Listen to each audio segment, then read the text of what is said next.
Next we have Mr. Trendall.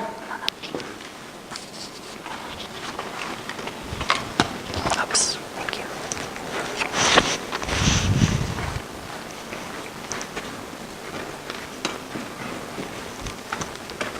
Got it. Welcome to the committee, Mr. Trendall. If you'll just state your name for the record, please, and you can begin when you're ready. My name is Tom. I was over $30,000 in debt and being harassed by creditors. I had money snatched out of my account for a bill so I couldn't pay my rent. I was making good money but never had money for anything. I didn't know how and was afraid to call my creditors to fix it. With Swizzle's help, I gained courage to call my creditors to work out payments. I had learned how to budget my money to live and pay off debt. I have paid off over $15,000 in debt and can even go out to eat once in a while. Swizzle Services is totally awesome and it's free. They help me get my life back. Without help from the government funding for Swizzle, they wouldn't be able to help other people just like me. Thank you for listening. Thank you. Appreciate your testimony. Before I forget, Ms. Ruff, we'd be happy that if you could send the video of Ms. Seltzer to Senator Housley's office, we'll make sure, or to Mr. Heilers, we'll make sure it gets out to all the committee members, because I do want to appreciate the work that she put into it. Thank you so much. I will definitely do that tomorrow. Finally, we have Mr. Snyder. Welcome to the committee. Please state your name for the record and feel free to begin when you're ready. My name is John Schneider. Good afternoon, Mr. Chair and members. I want to tell you a story. I was homeless and I was living in a hunting blind. I was eating squirrels in the wilderness. I had served honorably in the Marines for 10 years. I was trained as a sniper. When I got out, I had a hard time transitioning into the civilian life. I did not have the skills to live independently. I was struggling with my PTSD and more. Then one day, I got a phone call from some guy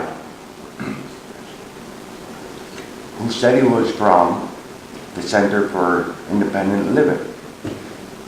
He wanted to know if he could help, if I could come into an office and talk. So I met with him, and about this time, I was at the end of my rope. I had lost faith in the system. I had lost a lot of faith in myself along with it. And all he wanted to know was my needs and my issues. You see, when an individual is continuously given a handout, we tend to lose the ability to help ourselves. The first thing we accomplished was my housing situation.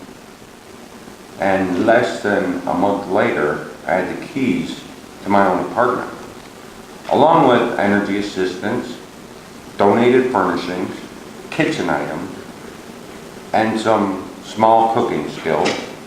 And over time, I learned to advocate for myself, to get the medical treatment I needed, and to file for Social Security disability. But the most important thing was I got my family back. My son lives with me, and my mother is once again proud of me. I once again respect myself. Now, I'm in college pursuing a bachelor's degree in engineering. I currently hold a 4.0 GPA. And this is after I had achieved my associate's degree last spring, 2018, with a 4.0 GPA, valedictorian. I do speak publicly to minors and to the community members about the dangers of drugs, alcohol abuse, bullying, gangs, violence. Recently, I moved into a house of my own, and I now own my own reliable vehicle. I have the honor of leading my tribe's ceremonial traditions as the Eagle Staff Carrier. I've been promoted to chaplain in the American Legion post-2018. I do consider myself now a productive member of society. I owe Access North Center for Independent Living Skills a deep debt of gratitude. I had a huge mountain of issues to overcome. And the Center for Independent Living broke this overwhelming mountain down into achievable small steps that I can manage. You see, the Marine Corps taught me the skills to save my life, but the Minnesota Center for Independent Living Skills taught me how to get that life back. Thank you. Thank you, Mr. Schneider, and thank you for your service. I understand we've got the video ready to go. We have one more try.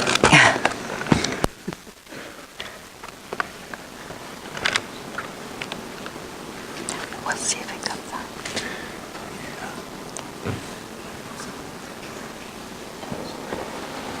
Hi everyone, I'm Kinsey 30 and have cerebral palsy. Through my life I have changed the face of ability for myself. I have been with independent lifestyles for 12 years about. At the age of 18 I have just graduated high school and moved out of my mom's house to live independently in an apartment of my own while going to college. Eventually I moved to St. Cloud, where I felt there were more social, job, and school opportunities. I was still able to remain independent in my home with the help of the services. Not long after my move, I enrolled in college up here again. Although I am able to get enrolled and will hopefully graduate soon with a degree in business management, I had to go through many hoops. Many people did not believe I would be able to get through college. But by advocating for myself and having the help of my ILS worker to advocate for me, I got in and have maintained a B average. I maintain all medical appointments with the help of the services, but I soon plan to maintain independently through TTY services. After working on budgeting with my ILS worker, I have now gained the knowledge of how to budget and have been able to pay off some of my credit cards and have started to put money away for vacation that I plan on going on this spring. Through a friend and their assistance, I have also become independent with riding the bus and not relying on anyone for a ride. One goal I am currently working on with ILS is to gain my driver's license in the near future, to provide me with even more independence. Thanks everybody for listening. Hi everyone. Thank you. That was terrific. Senator, did you have? Mr. Chair, unless there's questions perhaps. Do we have any questions for any of our testifiers? Senator Isaacson. Let's just get this passed while we have a feel-good moment going and we can all agree. I think that's the way to move here.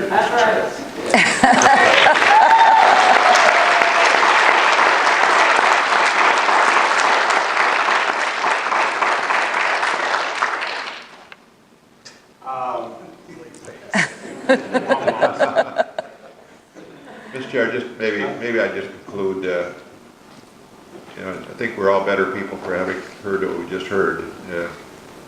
It's touching, it's emotional, it's humbling. I often say the role of government is to do for people that which they cannot otherwise do for themselves, and this is not about a handout, it's about a hand up.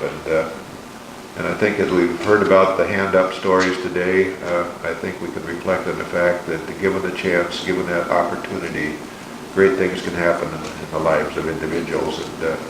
And this is a small snapshot of what Center for Independent Living does all across Minnesota. They they bring lives to a better place, and they make people better, and they make our communities better in the process. So thank you very much for this hearing today. Thank you. Ms. Ruff, just one quick question. Maybe you're asking for a significant increase in the amount of state funds that you're requesting. Help me understand your other sources of income and also how you expect, why we need the increase and how that'll be used. Mr. Chair, members, thank you. As I stated earlier, an independent study shows that the Centers for Independent Living in Minnesota need a minimum of $18.2 million to adequately cover the entire state. Right now, each of the 8 centers have approximately between 9 and 11 or more counties that they try and serve. And that is a tremendous task to undertake. Well, we all have teams going out into the most rural areas to provide supports and services where there don't exist. And getting people out of nursing homes and institutions in those areas as well. So many of us have many counties that are in our catchment areas that are barely served or are very much underserved. And so a lot of that funding would go to hire staff in those counties to get those areas fully funded and fully served. We would also put more money towards our 5th unfunded mandate, which is to get more people out of nursing homes and institutions, transition to independent living. And then we would use it also to develop more specific targeted services for veterans with disabilities, such as John, because we know that the number of veterans with disabilities is growing and is stronger than ever, and the demands on our services from veterans with disabilities have been stronger than ever, and we need the funding and support to be able to do that. Are you wholly state funded, or do you have other sources of income that you? We also receive a little over $1 million in federal funding. Each center receives approximately $132,000 in state fund or federal funding, excuse me, in addition to the $3 million that we share collectively. Okay, thank you. Senator Little, you have a question? Thank you, Chair. I just wanted to make a comment, if I can, which is I wanted to thank everybody else that came here to support the cause and took your time to kind of support the people around you. No, John, you didn't have to come here and make us all jealous. Not a lot of us here carry a 4.0. So I just wanted to put that out there. But I'm just so proud of the work you're doing. Thank and, you.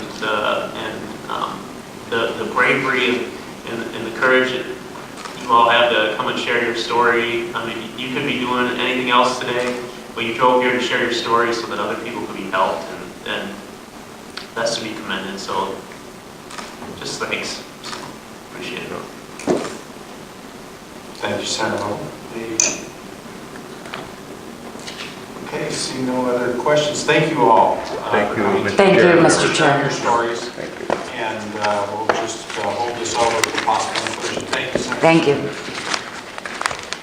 Finally, we have Senate File 606, Senator